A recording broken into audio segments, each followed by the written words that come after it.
সেটা হচ্ছে গোলাম মামুনের শুটিং স্টার্ট হবে হচ্ছে মিড অক্টোবর। এই তো আমাদের নেক্সট মান্থে স্টার্ট হবে। এটা এখনো স্টোরির কাজ চলছে। কাজ মানে প্রত্যাশা হচ্ছে আমাকে অনেক খাটাবে, এটা বুঝতে পারছি। এতটুকু বুঝতে পারছি। হ্যাঁ, এটা নিয়েও কথা হচ্ছে, এখনো কোনো কিছু ফাইনাল হয়নি। তো এটা প্ল্যানিং এর মধ্যে আছে।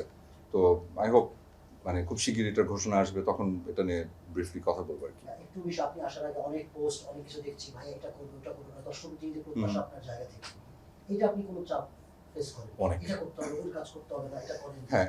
এখন সবাই তারাই বলে দিচ্ছে, মানে পরামর্শ আচ্ছা, দিচ্ছে বা এটা দর্শকদের, এটা দর্শকদের ভালোবাসা। এটা হচ্ছে তারা মানে ভালো কাজ, এটা আসলে আমি নিজেও করতে চাই, দর্শকরা আমার কাছ থেকে আশা করতে থাকে।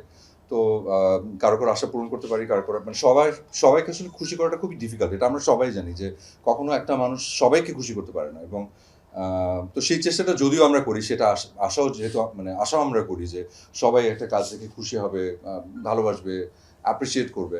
তো সেই চেষ্টাটা আমার অব্যাহত আছে। এবং ভালো কাজের জন্য আসলে ধৈর্য ধরাটা খুব ইম্পর্টেন্ট, কারণ হুটহাট করে বা তাড়াহুড়ো করে কোনো কাজ করলে সেটার ফল ম্যাক্সিমাম টাইম আসলে ভালো হয় না। তো বড় কোনো কিছু করার আগে একটু সময় নিতে হয়, একটু প্রিপারেশন লাগে।